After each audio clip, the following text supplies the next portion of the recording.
pour ce projet, je vais vous démonter ma poivrière de marque Peugeot, donc qui est une marque française. Ici. Hop. Donc, ce qu'on peut conclure de ça, c'est que les mesures vont certainement être en métrique, étant donné que c'est un design européen. Voilà, donc c'est une poivrière en bois tourné, donc certainement mécaniquement, là, c'est pas de qualité artisanale.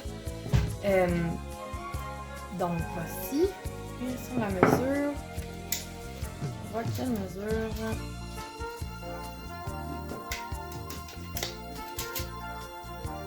« 22,5 cm, hors tout, donc en incluant le petit boulon décoratif. Donc, le boulon décoratif ici. Donc, il se défait. Et lui, il est vissé sur l'axe central, dans le fond, qui tourne lorsque on utilise la poivrière. Donc, on voit l'axe. On comprend que l'axe est relié à ça ici, donc au mécanisme lui-même, qui lui retient le tout. Donc, on de ça.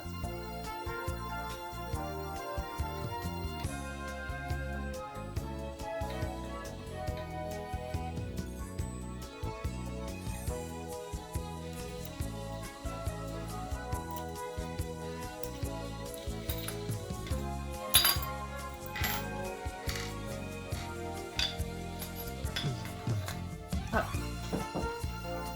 Maintenant, la poivrière est complètement démontée. Donc, ce qu'on observe ici,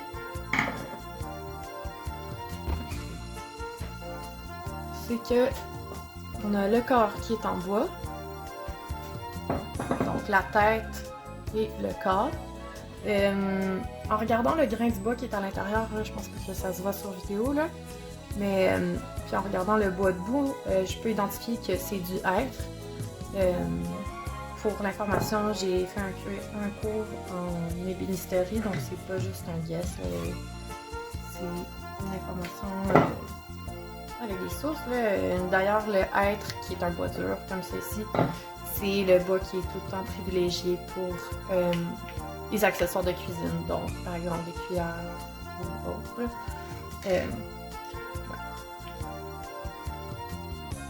On voit que c'est un bois qui est fin pour être couleur chocolat et qui est laqué, lustré.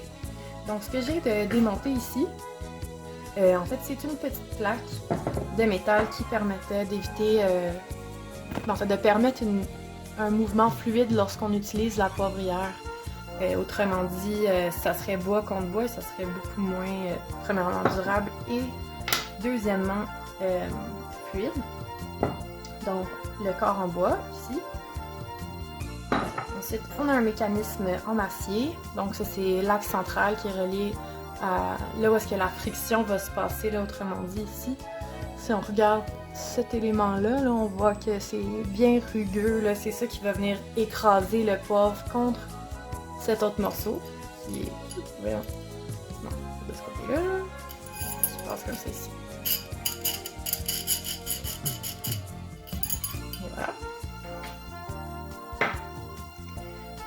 Et puis, on a une petite quincaillerie ici, là, je ne saurais pas comment qualifier ça, mais c'est ce qui retient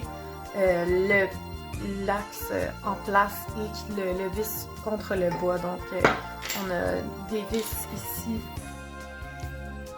qui font 1,5 cm, donc 15 mm. Puis, celles qui retenaient la petite plaque en métal sont plus petites. Selon moi, ça va être 1 cm, donc 10 mm. Un autre morceau qui fait partie de cette poivrière, c'est ce petit anneau en plastique. Donc, lui, il vient orienter l'axe lorsqu'il est inséré en place. Donc, c'est ce qui lui permet de garder une rotation qui est constante, là, qui se désaxe pas, là, autrement dit, sinon ça pourrait partir dans tous les bords. Je pense que c'est tout. Je peux donner la dimension de cette partie-là ici. Donc,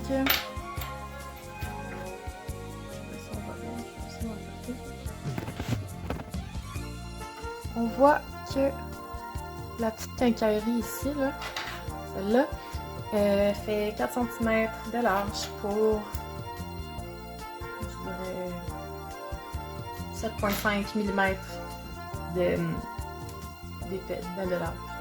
Elle fait, je vais recommencer. Elle fait 4 cm de long pour 7,5 mm de large. Ensuite, je pourrais donner peut-être le diamètre de la paupière, qui est à, je dirais, environ 57 mm. Puis, ça serait tout. Voilà.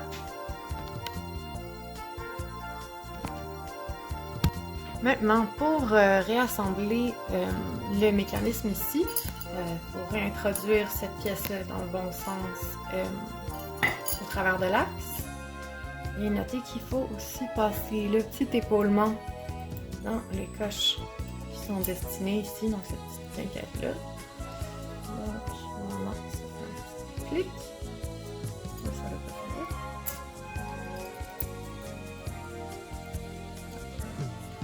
Je l'ai senti, mais on l'a pas. Donc, on repasse l'axe par la sortie.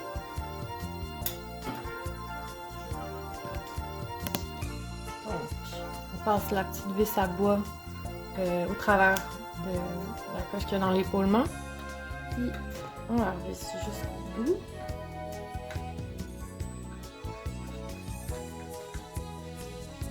Et on fait de même pour la deuxième.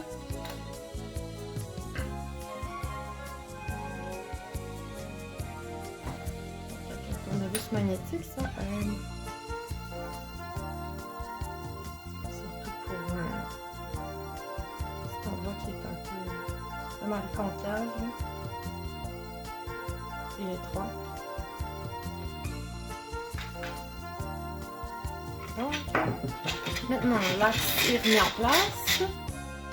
Puis, on va pouvoir repasser le petit anneau de plastique, un petit anneau de centrage au travers de l'axe, puis l'enfoncer jusqu'à où est-ce qu'il y a une petite coche là, à l'intérieur du bois, là où est-ce qu'il est plus étroit. Ensuite de ça, avant de remettre la tête, il faut replacer la plaque en métal. Donc, on voit les petits trous, là, les pré-perçages qui ont été faits ici pour bien passer la vis dedans.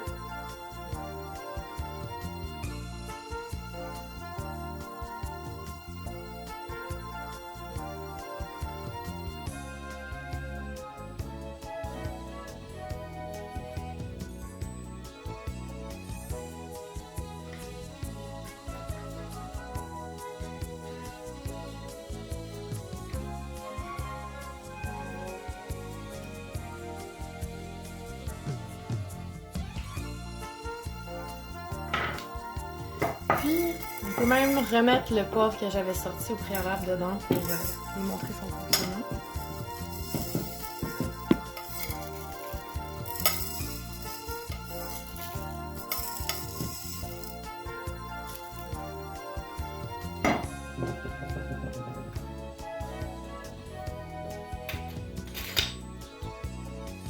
Donc, on remet le petit... c'est-à-dire... je dis boulon plutôt, mais c'est peut-être plus une sorte de... Ouais, un boulon. Je vais l'appeler le boulon décoratif. Donc, je l'ai remis en place. Donc, la paupière est remontée.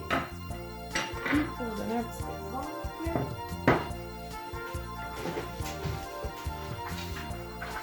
On va voir sur du papier blanc. Donc, on voit que les grains de poivre sont attirés par la gravité, sont envoyés par gravité vers les petites rainures qu'il y a dans le mécanisme en métal. Puis, ils sont écrasés par le mouvement qui est produit. Et voilà, donc c'est tout. Somme toute une bonne poivrière. Notez que le mécanisme est garanti à vie sur ces poivrières, les poivrières de cette marque-là.